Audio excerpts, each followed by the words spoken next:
इतनी घनघोर तामसी का साधना किया कि उसकी साधना का प्रभाव ये हुआ कि उसकी तामस साधना से पूरा त्रैलोक भाग गया। उसके शरीर में मिट्टी का ढेर, शरीर में सिर्फ हड्डी मात्र से बची और पूरा अंग उसका गया। अब काम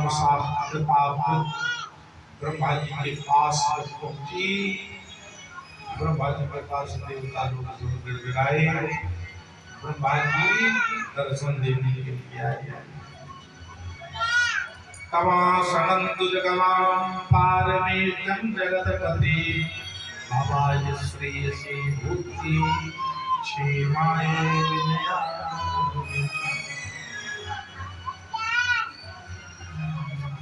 ब्रह्मा जी महाराज उसको जगाए। वो मैं तुम्हारी तप से प्रसन्न हो गया, लेकिन कौन सुनने वाला है, कौन मानने वाला है? उसके तो शरीर में हड्डियां बची। ब्रह्मा जी ने कमंडल से जल निकाला और मंत्र पढ़ के जब उस मिट्टी के ढेर में डाला, तब उस ढेर के अंदर से बिल्कुल 24 कैरेट सोना जैसा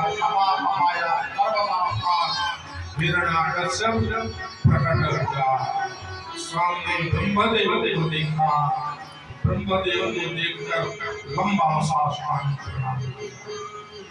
ब्रह्मा जी ने कहा, उत्तिष्ठो उत्तिष्ठ भद्रं ते तपस्सो विकासः।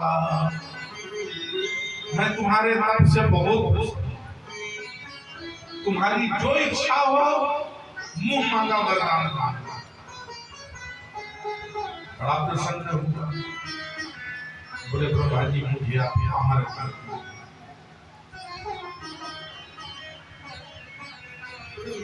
अमर होने का वरदान तो जानकी भैया दे सकते। भगवान के अलावा, लक्ष्मीपति के और लक्ष्मी नारायण के अलावा ये अधिकार किसी को नहीं प्राप्त है।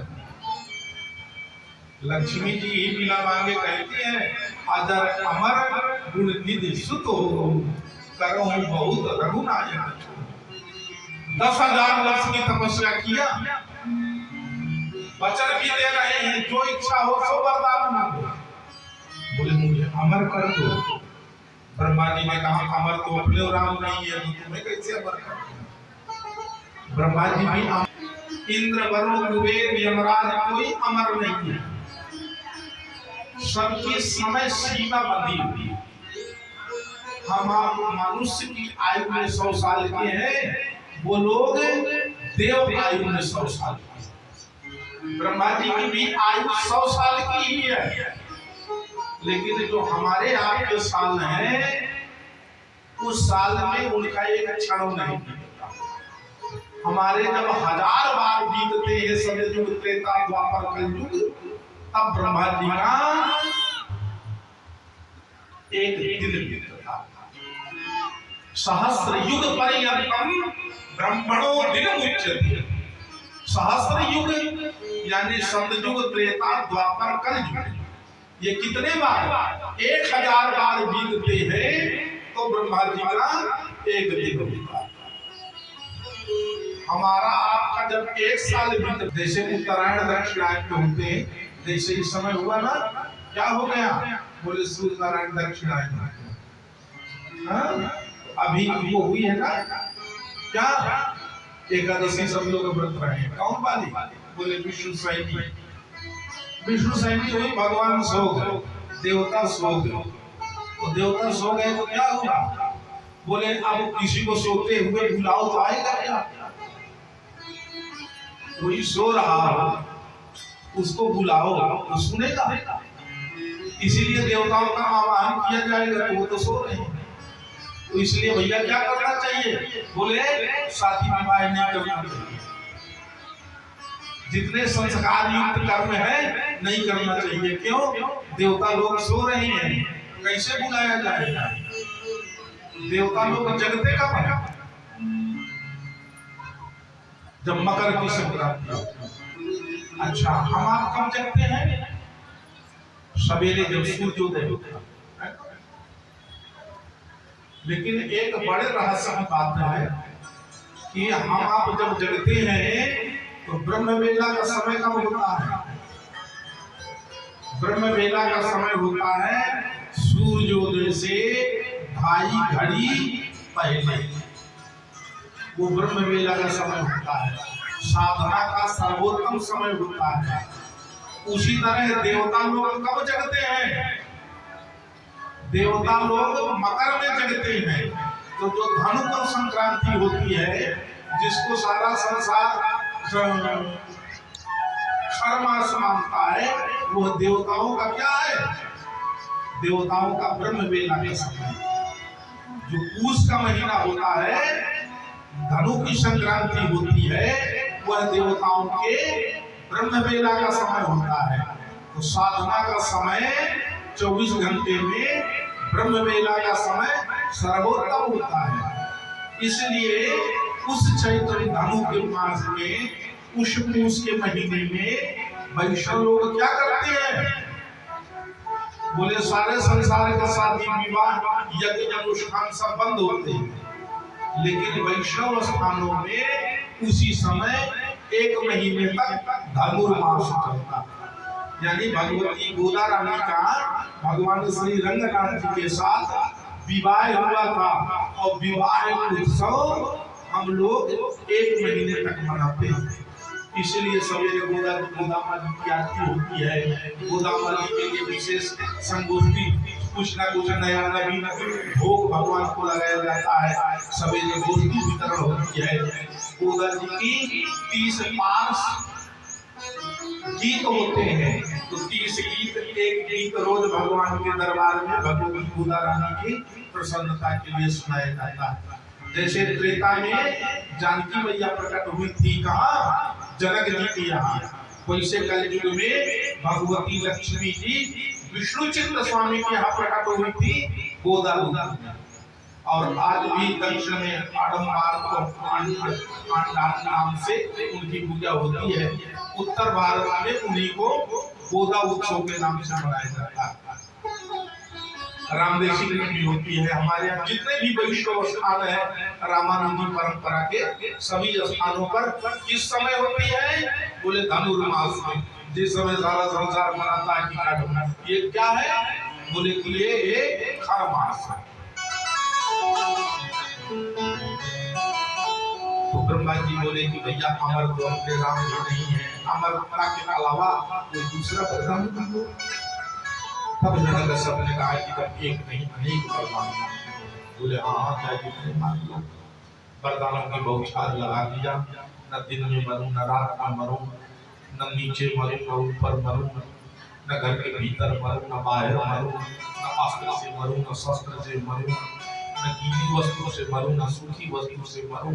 अरे प्रभा जी, आपके बनाए हुए किसी भी जीव से मेरे ब्रह्मा जी दोनों हाथ माथे पर रखे है। भगवान बड़े बड़े भिख मंगे मांगे थे, लेकिन इसके आगे में सब पीछे पड़े रहे। लेकिन हम जब इतने वरदान मांगे, नांतर वह दैवान करते मस्मान पिचाई नहीं, ना भूमो ना हमारी मृत्यु, ना नरई ना मृगई नपी। ब्रह्मा जी ने सुना तो ब्रह्मा जी ने कहा, आते ने दुर्लभे पुंसाम ज्ञान प्रणीत बरान मम। हे हिरण्यकश्यप, तुमने जितने भी वरदान मांगे अत्यंत दुर्लभ वरदान मांगे, लेकिन दुर्लभ वरदान मांगे तो क्या हुआ? तुम्हारे जैसा कोई तपस्या करने वाला भी नहीं होगा। तो तुमने जितने भी दुर्लभ वरदान मांगे मैं सभी तुम्हें दिया। तुम्हारे जैसा कोई मांगने वाला नहीं होगा, तो संसार में मेरे जैसा कोई देने वाला नहीं होगा। ताते में दुर्लभ ज्ञान प्रणीत वरान मांगा। तुमने जो भी दुर्लभ वरदान मांगे मैंने तुम्हें सब वरदानों को लेकर हिरण्यकश्यप अपने राजधानी गया, राजधानी बसाया। जो तपस्या करके 10,000 वर्ष को मार डाल के भगा दिया था, जो कुछ बचे थे किन कंदराओं पर लुके छिपे अपने प्राणों की रक्षा करते हुए समय की प्रतीक्षा कर रहे थे। लेकिन जब अब तपस्या करके वरदान प्राप्त करके हिरण्यकश्यप पहुंचा, राजधानी बसाया, दैत्यों को पता चला हमारे स्वामी जी ब्रह्मा जी से वरदान प्राप्त करके आ गए, तो सब किन कंदराओं से निकल के हिरण्यकश्यप के पास पहुंच गए। अब असुरों की संख्या बढ़ने लगी, असुरों की शक्ति बढ़ने लगी। आसुरी शक्ति बढ़ने में ज्यादा समय थोड़ी लगता है, देव शक्ति और देव संख्या बढ़ने में समय लगता है ना। इस समय आप देख रहे होंगे सारे विश्व में सांख्यिकीय असंतुलन का चर्चा चल रही है। क्यों? बोले ये असुरों की संख्या इतनी तेज क्यों बढ़ रही है? असुरों की संख्या बड़ी तेज बढ़ती है और देवताओं की संख्या अपने क्रम पर बढ़ती है। सनातनी परंपरा जो बोले भक्तवत्सल भगवान की, और इन्हीं की चर्चा में वाली है। प्रहलाद हिरण्यकश्यप के 4 पुत्र थे, 4 पुत्रों में से सबसे छोटा पुत्र था जिसका नाम था प्रहलाद। बस ऐसे थे जैसे हमारे भाई के पौत्र हैं। उस बालक की प्रशंसा करते करते बालक की प्रशंसा करते करते श्री सुखदेव जी कहते हैं नारद जी से, श्री मैत्रेय जी से, कि वह प्रहलाद बचपन से ही ऐसे संस्कारों से रंगा चुका था कि उसमें स्वभावतः भाव भक्ति भरी हुई थी। ब्रह्मण्यः शील संपन्नः सत्संगो जितेन्द्रियः स्थूले भगवते रूपे मनसंधानो। ब्रह्मण्यः शील संपन्नो सत्संगो जितेन्द्रियः आत्मवत् सर्वभूतानां एकः प्रियसुवत्तमः। ब्रह्मण्य माने होता है ब्राह्मण भक्त। प्रहलाद जी बड़े ब्राह्मण भक्त, जहाँ कहीं ब्राह्मणों को देखें, ब्राह्मण पंडितों को देखें तो ब्राह्मणों को देखकर अपने आप झुक जाते हैं, खूब सेवा करते हैं। राक्षस थे लेकिन बड़े सत्यवादी थे, राजा के पुत्र थे लेकिन जितेंद्रिय थे, भोगों की कमी नहीं थी, जो चाहे सो भोग कर। वो भी राक्षस लेकिन जितेंद्रिय, बड़े जितेंद्रिय थे, बड़े संजीवी थे, बड़ा सदाचारी। कारण जानते हो परीक्षित? प्रहलाद जी को 10वां ग्रह जो लगा था, 9 ग्रहों की बात तो आप लोग सब सुने होंगे, लेकिन 10वां ग्रह बड़ा खतरनाक था। 10वां ग्रह पहले तो किसी को लगता नहीं है, और जब किसी को लग जाता है तो जल्दी छोड़ता नहीं। बोले वो 10वां ग्रह कौन सा है? बोले ये 10वां ग्रह है भगवान की भक्ति, वासुदेवे भगवती यतः नैसर्गिको। भगवान श्री बालकृष्ण की जो भक्ति रूपी ग्रह है वह प्रहलाद जी को बचपन से ही लग गया, और यह टेढ़ी टांग वाले की भक्ति जल्दी किसी को लगती नहीं है, और जब किसी को लग जाती है तो फिर छोड़ती नहीं।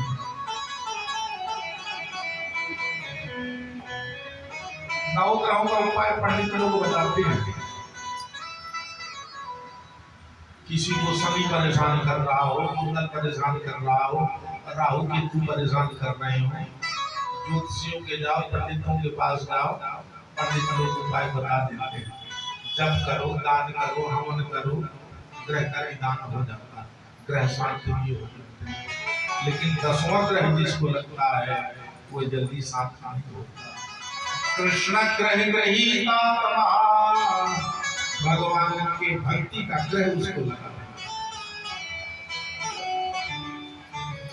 ऐसे सलोने बेटे के ऊपर जब अत्याचार किया तब उसके ऊपर भगवान का रोष प्रकट हो गया। तो बोले इस बेटे के ऊपर यदि इतना सरल सहज था तो इसके ऊपर क्यों क्रोध किया? भाई बेटा अपना नालायक नहीं होता है तो माता पिता तो इसलिए ही करते हैं। यदि इतना गुण संपन्न था तो इसके साथ विरोध क्यों किया? बोले जन्मजात विरोध नहीं था, बचपन से प्रहलाद बड़ा आत्मा है। जब छोटा सा था शिक्षा ग्रहण करने के लिए गुरुकुल में भेजे, गुरुकुल में गया शिक्षा ग्रहण करने के लिए, तो प्रहलाद जी को देखने के लिए पागल हो गया। एक दिन वही गुरुकुल पहुंच गया। प्रहलाद जी बच्चों के साथ खेल कूद रहे थे। प्रहलाद जी ने आते हुए आए अपने पिता को देखकर चरणों पर नमन किए और जब वंदन किए तो प्रहलाद जी को गोद में उठा लिया, सिर पे हाथ घुमाया, माथा चूमा और पूछा, बेटा प्रहलाद तुम्हें इस गुरुकुल में पढ़ने में मन लगता है? तुम्हें यहाँ अच्छा लगता है? बोले पिताजी को अच्छा मन लगता है, कुछ पढ़ते लिखते भी हो। प्रहलाद जी ने कहा, गुरु जी तो बहुत कुछ पढ़ाए हैं लेकिन मैं सब धारण नहीं कर पाया। एक बात, एक उपदेश और एक शिक्षा ग्रहण किया। फिर शब्द लगा कोई अपने वंश की बात हो, वही बात इसको याद होगी। तो बोले तुमको कौन सी बात अच्छी लगी है गुरु जी की पढ़ाई?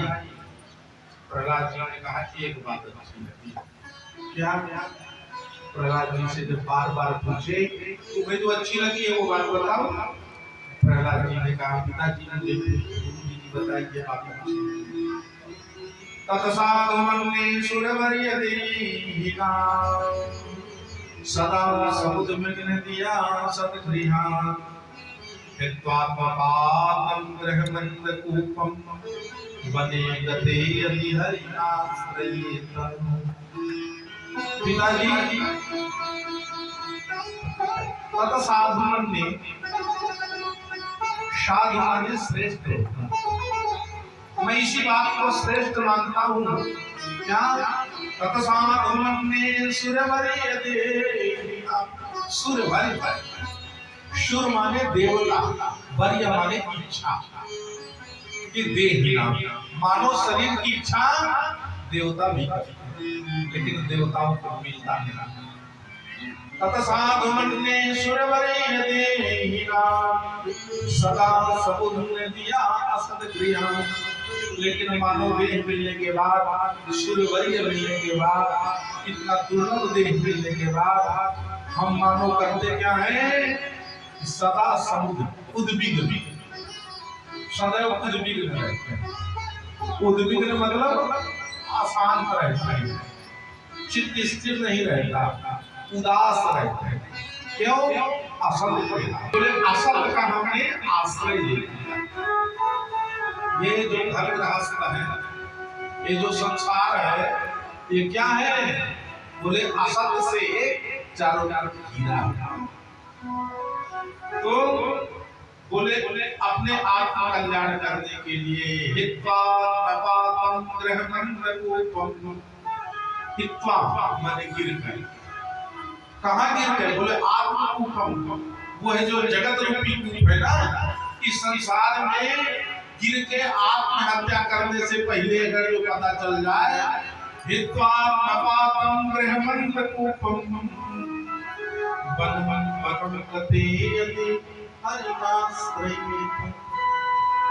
इसलिए बोले इस घर गृहस्थी के भोग से अच्छा उपाय यही है कि वनम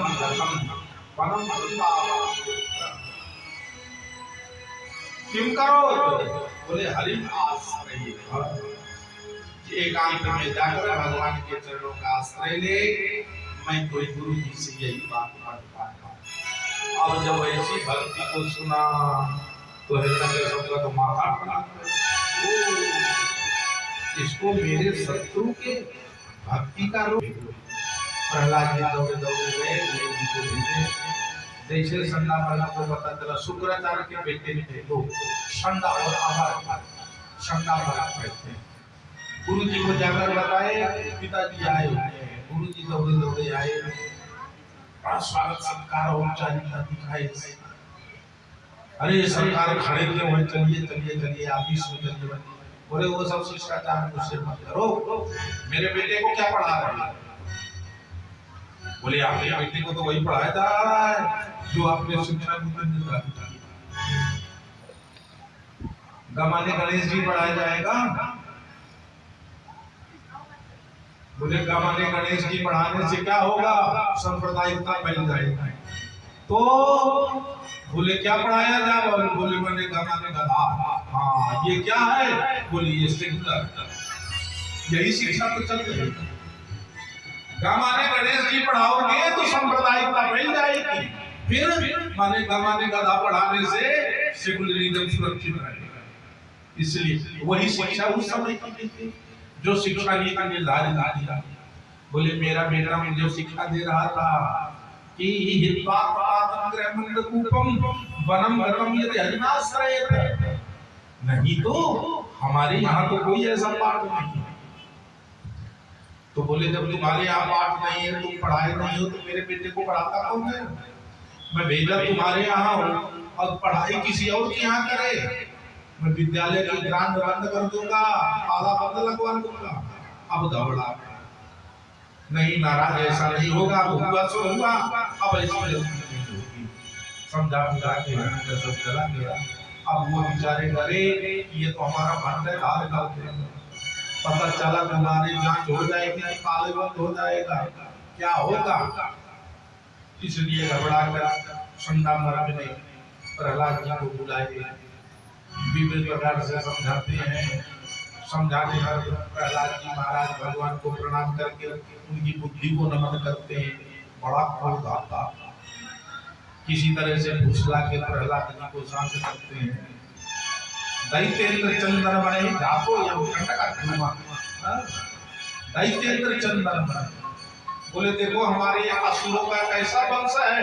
बोले चंदन जैसा वंश है, और ये इसके अंदर भक्ति रूपी बंबूर का पेड़ तैयार हो गया। हमारे असुर वंश में जो चंदन का वंश है, दैत्येंद्र चंदन बने। कहाँ है? बोले ये कौन है? बोले जातोयम कंटक ध्रुमा। ध्रुव माने पेड़ होगा, कहेगा। बोले कंटक, कंटक पेड़ काहे हुआ? बोले इसके अंदर भक्ति के कांटा है जो इतने बड़े बड़े हैं कि एक बार किसी के चुभ जाते हैं ना तो आर पार कर जाता है, तो वो निकल नहीं। इसलिए खूब दंड देती है। प्रहलाद जी सब शांत कर दिए। सहन क्या किए? प्रहलाद जी को लगा कि अब गुरु जी भी बेचारे परेशान हो जाते हैं। जो पढ़ाते थे आवश्यकता पड़ने पर सुना देते थे, धारणा कुछ नहीं रखते, दिमाग में नहीं कुछ रखते थे। क्यों? दिमाग में तो उनकी कुछ और बात है जो पढ़ नहीं। गर्मी की छुट्टी आई, स्कूल बंद हुआ, हॉस्टल बंद हुए, लड़के अपने अपने घर गए। प्रहलाद जी भी घर गए। प्रहलाद जी घर गए तो माँ का याद नहीं। प्रहलाद जी को स्नान ध्यान कराया, सुंदर सा श्रृंगार कराया। बोले बेटा जाओ पिता को प्रणाम करके आओ, फिर तुम्हें भोजन कराऊंगा। प्रहलाद जी माँ का आज्ञा पालन किए। प्रहलाद पिता के पास गए, प्रणाम किए। कई महीने बाद प्रहलाद पुत्र स्नेह प्रहलाद के पास बुलाया, गोद में बैठाया, प्रहलाद के सिर में हाथ घुमाया, माथा चूमा। बोले बेटा तुम गुरुकुल में आराम से रह गए ना? हाँ बेटा, वहां तुमने अच्छी अच्छी बातें क्या सीखी, और जो अच्छी बातें सुनी हो मुझे भी सुनाओ। प्रहलाद जी को लगा पिताजी जब भी सुनना चाहते हैं अच्छी बातें ही सुनना चाहते हैं। कहते हैं कि अच्छी बातें सुनाओ, लेकिन सुनना घटिया बातें चाहते हैं। इसलिए आप मुझसे अच्छी बातें कहे हैं तो मैं अपने पिताजी को अच्छी बातें ही बताऊंगा। प्रहलाद जी बोले पिताजी अब तो मैं अच्छी अच्छी 9 बातें सीखी। सबको लगा कोई राक्षसों की 9 बातें सीख के आए होंगे। बोले बेटा तुमने 9 बातें कौन सी सीखी है? तो प्रहलाद ने एक ही मंत्र पर सुना दिया। बोले पिताजी मैंने सीखा है 9 बातें। श्रवणम कीर्तनम विष्णु स्मरणम पाद सेवनम अर्चनम वंदनम दास्यम शक्यया निवेदितम। यदि पुंसार्पितो विष्णु भक्तश्चैतन्यवलक्षणा कृते भगवद्भक्त्या तन्मन्येतीतमो नमः।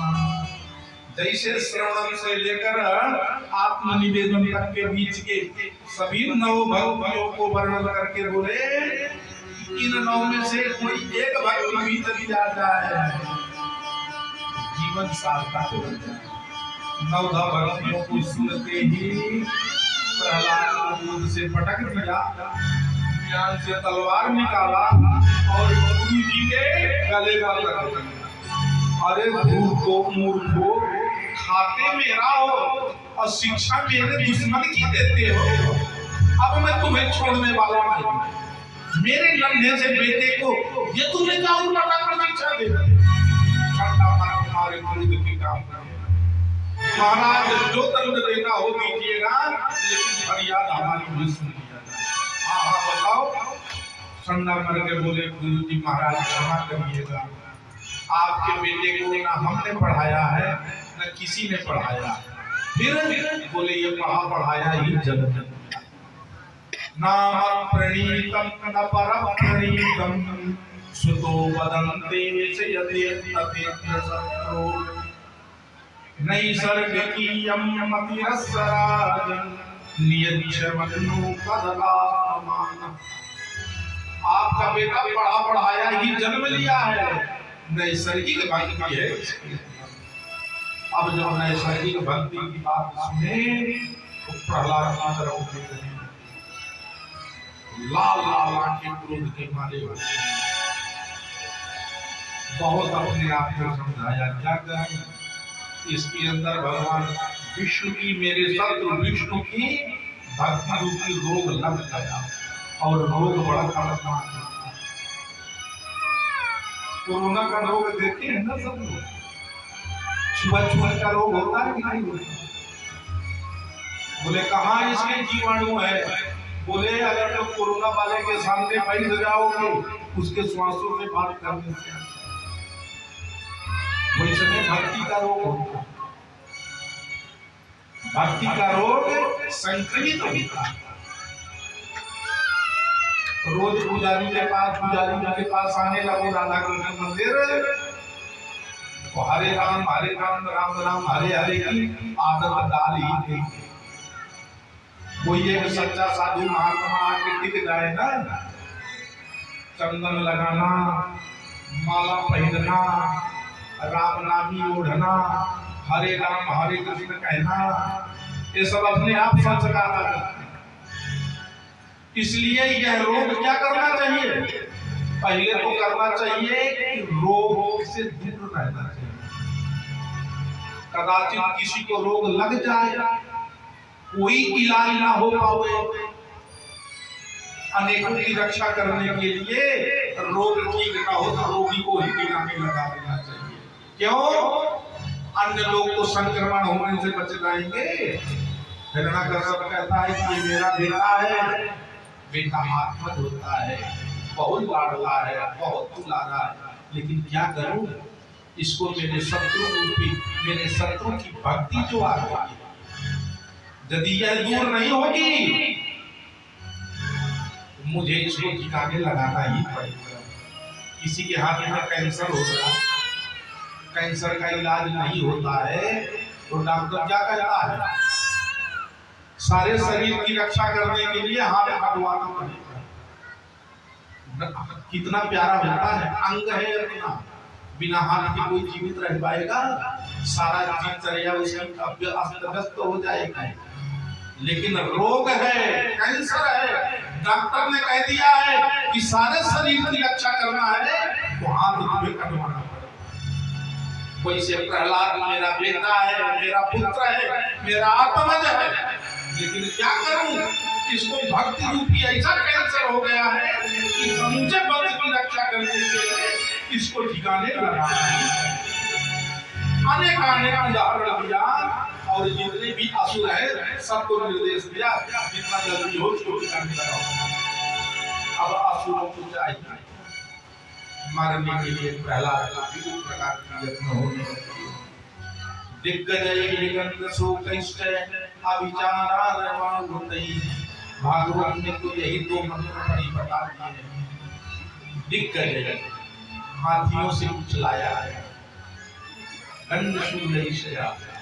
बड़े बड़े सूलों से लोहे के मुंदरों से मरवाया गया, बड़े पहाड़ों से ऊपर फेंका गया, पानी में डुबोया गया, विषधर सर्पों से कटवाया गया, आग में जलाने का प्रयास किया गया। लेकिन प्रहलाद की जो भक्ति थी वो जैसे सोने को आग में दबाओ नया स्वर्ण चमचमाता दमदमाता निकलता है, भक्ति निकलने लगी। और कहीं ऐसा न हो कि इसको देखकर मेरा ही हार नहीं होगा, इसलिए मुझसे दूर रखना।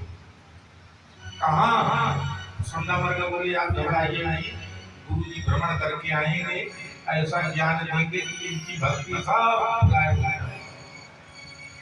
बोले ऐसा करना कि बच्चों से दूर रखना। प्रहलाद जी को गुरुकुल में रखा गया, एकांत सभी लड़कों से। एक दिन गुरु जी कहीं गए थे, प्रहलाद जी अकेले खेल रहे थे, बच्चे समूह में खेल रहे थे। प्रहलाद जी की दृष्टि बच्चों के ऊपर पड़ी, बच्चों की दृष्टि प्रहलाद जी के ऊपर। बच्चे खिलखिला के हंसे पड़े, प्रहलाद जी की हंसी पड़े। प्रहलाद जी ने कहा कि मैं इसलिए हंसा कि तुम लोग जो खेल खेल रहे हो ना, वो खेल तुम्हें खेल के नहीं पड़ता। क्या बोले आप नया खेल आँख मिचौनी का खेल। आँख मिचौनी का खेल तो सब लोग आप लोग भी खेले होंगे। आँख में पट्टी बांध दिया जाए और फिर उसके पट्टी बांध के पट्टे दे देते, जिसका हाथ पकड़ ले बोले अपनी भारी भारी उसके हाथ में खेले हैं ना हम लोग भी बचपन में। ये खेल का रहस्य जानते क्या होता? बोले दो मित्र थे, एक जीवात्मा एक परमात्मा। जीवात्मा ने परमात्मा से कहा कि चलो खेल खेलें। भगवान बोले ठीक है। सबसे पहले जीवात्मा ने कहा आप अपने आप पर पट्टी बांधो। जब प्रलय होता है तो भगवान संसार के सभी जीवों को अपने उदर पर समाये। जीव छिप गया, भगवान से कहा हमको खोज लो। भगवान ने सृष्टि प्रारंभ की और एक एक जीव ढूंढ के संसार में भेज दिया। बोले मित्र देखो मैंने तुम्हें खोज दिया, अब बारी तुम्हारी है, तुम मुझे खोजो। भगवान ने हमारे आपके आंख में माया की पट्टी बांधी, माया की पट्टी बांध कर संसार में भेज दिया। बोले मैं तुम्हारे भीतर भी हूँ, तुम्हारे बाहर आए हूँ तो भीतर बाहर, लेकिन तुम्हारा खेल तब समाप्त होगा जब तुम मुझे खोज लोगे। प्रहलाद जी ने जब समझाया तो बच्चों के तो होश उड़ गए। अरे बोले भैया ये तो तुम जो खेल की बात कर रहे हो तो बड़ा कठिन खेल है, ये बच्चों के समझ की बात थोड़ी है। ये तो जो वयोवृद्ध बुजुर्ग होते हैं वो लोग इस खेल को खेलते समझेंगे। प्रहलाद जी ने कहा जब शरीर मिल जाए तो इसमें जवानी का बुढ़ापे का भरोसा करके मत रखो। अच्छा गारंटी है क्या कि जब हम जवान होंगे तभी मरेंगे, जब हम वृद्ध होंगे तभी मरेंगे? किसी के पास गारंटी कार्ड है कब क्या हो जाए? इसलिए प्रहलाद जी ने कहा कौमारे आचरे प्राज्ञो धर्मान् भागवतान्यं दुर्लभं मानुषं जन्म तदप्यधूमर्धनम्। इसलिए भक्ति कब करना चाहिए? भक्ति बचपन से करनी चाहिए, बुढ़ापा पर भक्ति नहीं होती। भक्ति पर क्या लगता है? परिश्रम लगता है। देखो जो वयोवृद्ध माताएं आई हुई है, भैया लोग आए हुए हैं, बेचारी 4 घंटा से बैठी है तो कमरे सजा में संकट में बैठी होगी, ये उन्हीं से पूछ ले। वृद्धावस्था में आदमी एक आसन में बैठ नहीं सकता, भक्ति का मतलब है कि सेवा करना है। सेवा कब कर सकते हैं? जब शरीर में शक्ति हो। भजन कब कर सकते हो? जब शरीर में शक्ति हो। जब शरीर नहीं साथ देगा, जगत नहीं आप संभाल सकते, उस समय जगदीश्वर संभलेगा। जिस समय शरीर नहीं संभल पाएगा, उस समय आप चले हो जगतपति को संभालने के लिए, संभव हो पाएगा? उस समय तो सहारे की आवश्यकता अपने शरीर के लिए पड़ती है। समय से भोजन मिल जाए, समय से पानी मिल जाए, समय से आसन मिल जाए, दूसरे के सहारे रहना पड़ता है ना। और लोग करते क्या है? अरे बोले अभी बचपना है, अभी हमने संसार देखा कहाँ। बचपन में किसी को कहो, कहते हम अभी संसार देखे कहाँ है हमारा। अरे अभी हमारे बहुत सारी जिम्मेदारियां हैं, बच्चे पढ़ रहे हैं, अभी ना लड़का की शादी की है ना लड़की की शादी की है, अभी से भजन में लग जाए। यही बहाना होता है कि नहीं होता? क्योंकि मुझे तो इस चीज का अनुभव नहीं है, लेकिन मैं सुना हूँ आपका। इसलिए प्रहलाद जी ने कहा ना भैया, जवानी का बुढ़ापे का भरोसा लेकर मत बैठना। कौमारे आचरे प्राज्ञो धर्मान बतानिय दुर्लभ मानुष जन्म। ये मनुष्य जन्म अत्यंत दुर्लभ है। दुर्लभ होते हुए अस्थिर है, कोई ठिकाना नहीं है। कौन सा झरोखा कब आवे और कौन सा पल कहाँ चले जाए, बस कहानी बात बचेगी।